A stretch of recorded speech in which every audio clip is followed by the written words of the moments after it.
Have you ever been in, just a normal conversation, maybe online or at the store, and you know the English words, but you feel like there's something missing? Like to really connect, to get your point across with real confidence. Hmm. That feeling is pretty universal, I think. Wanting to be clear, wanting to connect. Exactly. It's that desire not just to speak English, but to actually, master the flow of real life chat. Okay, let's dive in. Welcome to the Deep Dive. Today, we're getting into a really great resource. Master American English. Real-life conversations. Yeah, it's got some fantastic insights. Our goal here isn't just to give you a list of phrases. We want to look at the strategies, the power behind simple words, really, to help you navigate everyday American English feeling confident and comfortable. It's true. Even if you're pretty comfortable with English, that jump from just knowing words to actually communicating smoothly, it can feel big, especially, like you said, when you can't see the other person, like on the phone. And what's great about this material is it's not just vocabulary. It's more like a toolkit, showing you how to be clear, polite, effective, turning those tricky moments into, connections. Exactly. And we promise by the end of this, you'll probably recognize phrases you already use, but maybe see them in a new light, see their strategic power.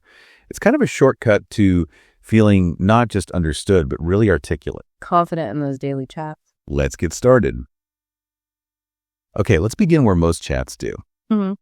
Making that first contact, maybe offering some support. The basics. On the phone, right? We usually just say hello. But this source points out the difference between just answering and really starting a clear connection. Yeah, the little nuances. It's like saying, hello, this is Natasha speaking. Or if you're calling, hi, may I speak to Mr. Ali, please? Simple stuff, but clear. And that extra bit of politeness, like asking, is this a good time to talk? People often skip that. They do. But it signals consideration right away. Exactly. It's not just being nice. It sets the stage. It shows respect. Think about Rachel, the example in the source. Her kitchen leak. Oh, yeah. She didn't just say help water. She said, hello, I need help with a water leak in my kitchen. Could you come today? Clear, polite. And the plumber knew exactly what was needed. Sure, I'll be there by 4 p.m. Boom, done. Right. Direct, polite, efficient, especially when you can't see faces. It just works. Gets things done without fuss. It really does. So, okay, face-to-face, meeting someone new, we know, nice to meet you, my name is, what's your name? The standard greetings. But how do you go from that to like an actual conversation? The source suggests basic questions. Where are you from? What do you do? But it's how you ask, right? Totally. It's about showing genuine interest, like the story of Natasha meeting Grace at the community center. Right, that was a good one. Natasha just started with, hello, I'm Natasha, it's nice to meet you. Simple. Grace said, I'm Grace, I live nearby. And somehow, that little exchange led to gardening. Exactly. They found a shared interest. It just shows how a few friendly words asked with curiosity can open doors, maybe even lead to a new friendship. Absolutely. Okay, so what about needing help or offering it? The source gives good examples for asking. We know, can I borrow or may I use? But think about the difference. Just saying, help me versus can you help me? Or even, I need some assistance. It feels different, doesn't it?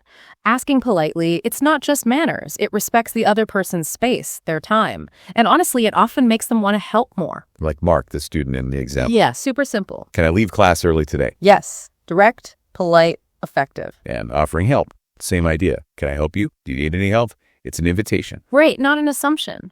And even just returning something, here you go. Simple, clear. It connects back to that feeling of connection, doesn't it? Even small things. Like the story about the man with the boxes. Oh, yeah, I like that one. Offering help. Would you like some help? And his reaction, yes, thank you very much. And then he added, it's nice to meet someone kind. Yeah. It just shows how these simple English phrases, when you mean them, they build real connection, leave a good feeling. Definitely. Small moments, big impact. Okay, let's shift gears a bit. Navigating your day-to-day. This part is packed with practical stuff, starting with time and making plans. Crucial. Absolutely essential. We all do it constantly. Basic things like, it's 3.0 or my appointment is at 10.30. Straightforward. Yep. But ensuring clarity can be tricky, right? Especially with phrases like, I'm running late, or let's meet at noon, or just saying a number. That's where confirming comes in, making sure you're both on the same page. The story about David missing his meeting. Oh, because he thought 10 meant 10.15. Exactly. But it was 10.3. It shows how easy it is to misunderstand even simple things. So what's the fix? Just ask. The source says it's totally fine, actually expected to clarify. Sorry, do you mean 10.30 or 11:30? Oh, okay. That makes sense. It shows you care about getting it right. Prevents problems later. Builds a bit of trust even.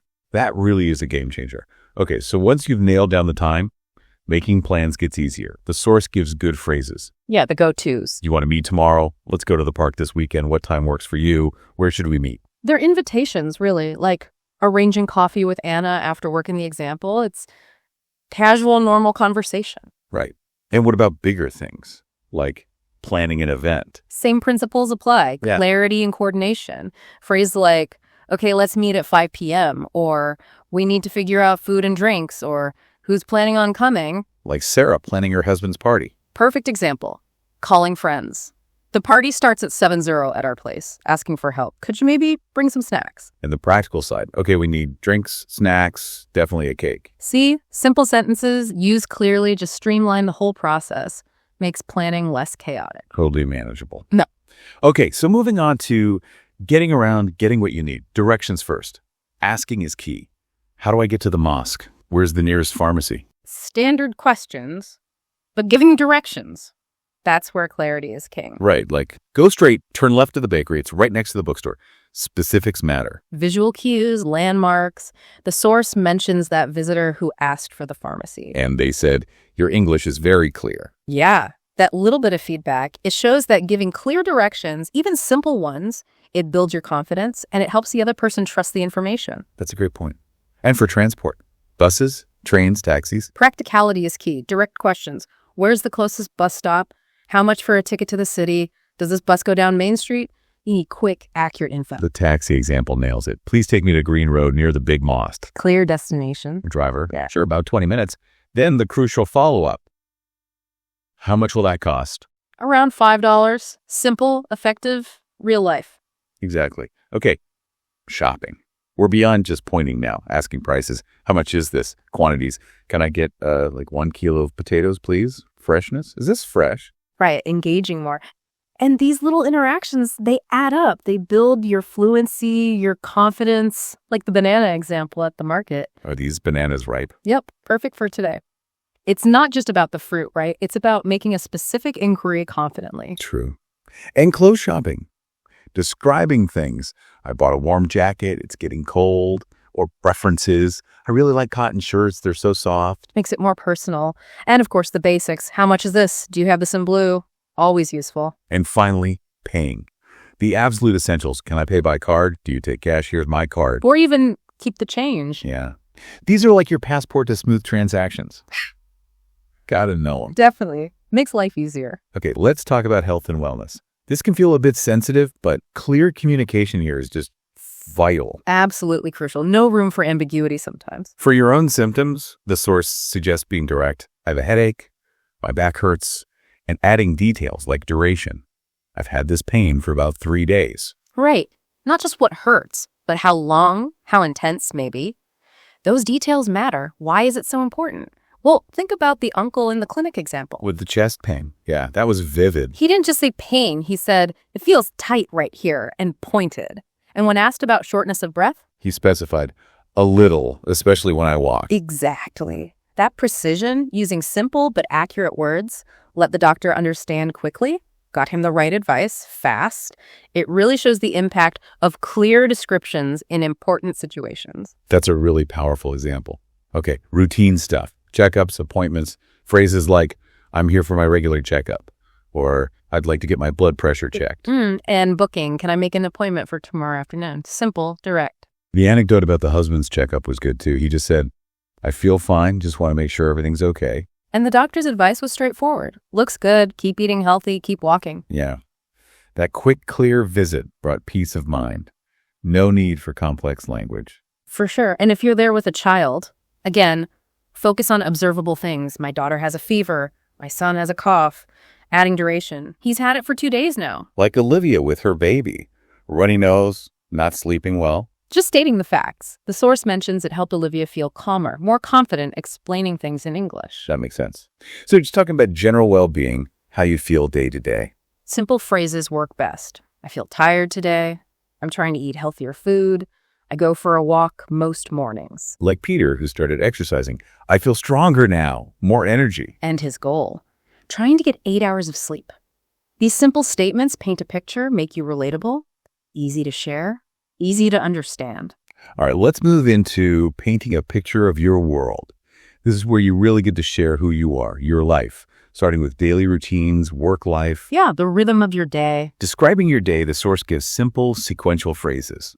I wake up at 7, breakfast at 8, go to work by bus, finish work around 5. It builds a little narrative. And evenings too. Cook dinner at 7, watch the news, bed around 10. Like Daniel's routine in the example. Wake up, breakfast, bus, work, relax, news. It's clear, easy to follow using those basic phrases. Right. And talking about your job, again, directness helps. I work as a driver, I'm a teacher. Or your status, I work full-time, part-time. I'm actually looking for work right now. And it gets more interesting when people share how they feel about their job. Like Mr. Henry, the security guard. Oh, yeah. I enjoy my job. I meet new people, and adding details. Mostly work nights. It's quiet. Source points out, talking about work like this. It's a great way to connect. Definitely. And not just your job, but family too. My wife is a nurse. My brother works in a bank. My daughter's still a student. Simple facts, but they open up the conversation. Okay, next. Describing your surroundings, your tastes. Your home, for instance. I live in a small house. My apartment has 2 bedrooms. We have a little garden out front. My kitchen's pretty big. It helps people picture your life. You can even get specific. My bedroom has a big bed. The TV is on the wall. John's description was nice. Quiet neighborhood, lots of trees, park nearby. And his house. Red door, white windows, instantly visual. It makes it relatable. Yeah. And describing other places, the park near us is big and green. Lots of shops downtown. It's usually quiet in the morning. Linda's town sounded lovely. Small town, friendly people, river, park for kids. Huh. Simple words, vivid picture. For sure. And then food. Always a great topic. Everyone loves talking about food. I like cooking rice and vegetables. My wife makes amazing chicken curry.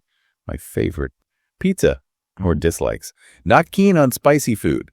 Preferences? I love sweet desserts. These are conversation starters. Cultural exchange happens right there. The source mentions how sharing food itself is great practice, like visiting Nadia. Oh, the kachuri. Yeah, she offered it, said, "It's my mother's recipe, simple but tasty." And the response, "Wow, this is amazing. What spices did you use?" Led to a whole conversation. Exactly. A tasty way to practice English and connect, and just general eating habits.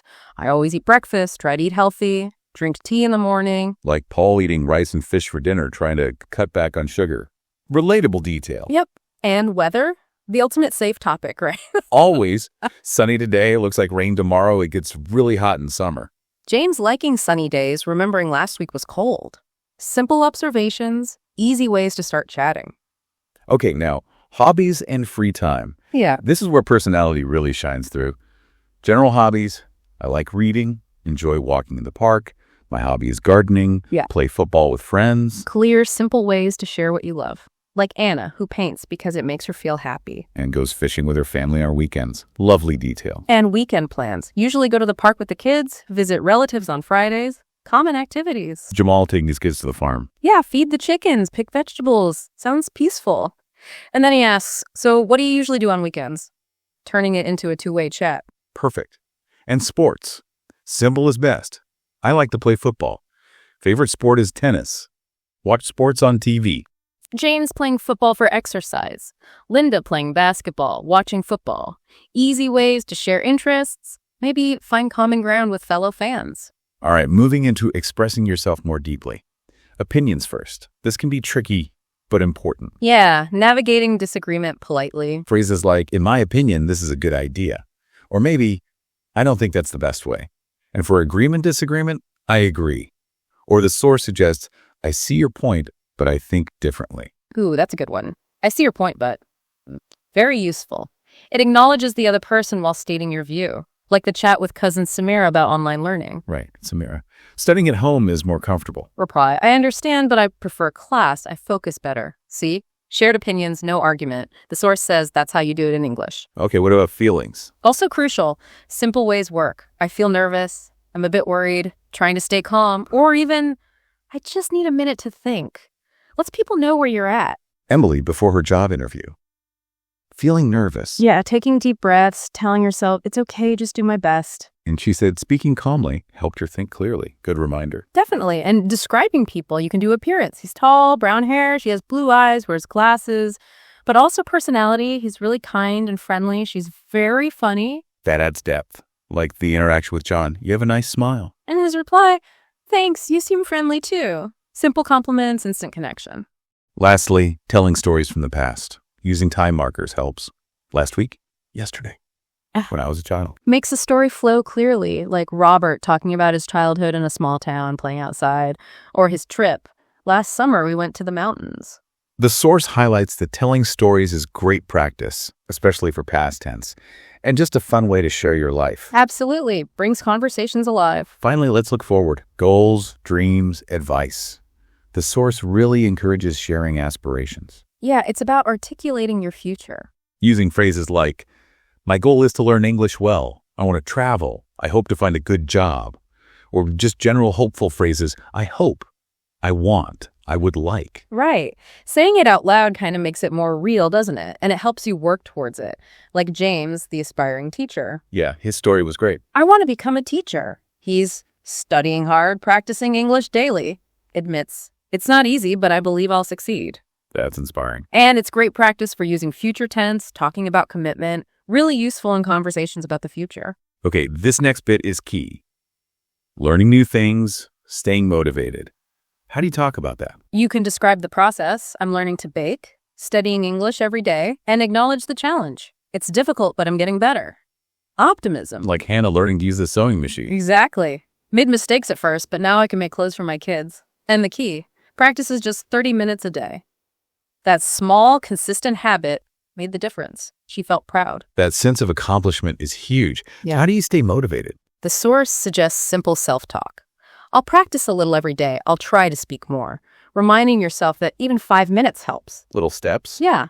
Watch easy English stories, repeat phrases, write simple sentences, like Yusef in his diary. Oh yeah, the diary trick. Started with just 2 lines, ended up writing a full page after a month. His writing improved, and his speaking, because he started using those written thoughts in real chats. It's about building that habit. That is such a practical tip. Oh. Okay, lastly, asking for and giving advice. Important for relationships. Definitely. Building support. Asking is simple. What do you think I should do? Can you give me some advice? Invites help. And offering advice. Also direct but supportive. I think you should. Or maybe it would be good to. The example with Lucy, unsure about the new job. Right. The advice was practical. If you like the work and the pay is good, maybe you should try it. And her response. Hey. Thank you. That helps me decide. It shows how giving and getting advice is just part of daily conversation, part of making decisions together. Builds trust, strengthens connections. So let's wrap this up. What does this all mean for you, listening in? This deep dive looking at Master American English, real-life conversations, it really shows that everyday chat is built on these simple phrases. But the real skill, it's knowing how and when to use them effectively. Yeah, from answering the phone, ordering food, sharing your day, talking about your dreams. These aren't just words on a page. They're tools, bridges, really. Bridges to connection, to clarity, and honestly, to feeling more confident. It's about empowering you, giving you the tools so you can step into any conversation and feel like, okay, I can express myself clearly, politely. I can be understood. It's not just about understanding English. It's about actively using it to engage with people, with the world. Precisely. Absolutely. So as you go about your day-to-day, maybe think about this. How many of these simple strategies are you already using? And maybe which new one could you try? Perhaps clarifying the time or offering help in that specific way we talked about. That little tweak you could make. Exactly. Which one could help you make a deeper connection or just have that little aha moment in your own conversations? Because mastering American English at the end of the day isn't just about language. It's about connecting with people. Mm-hmm. Give one new thing a try. Yeah, try one new strategy today. You might be surprised at the difference it makes.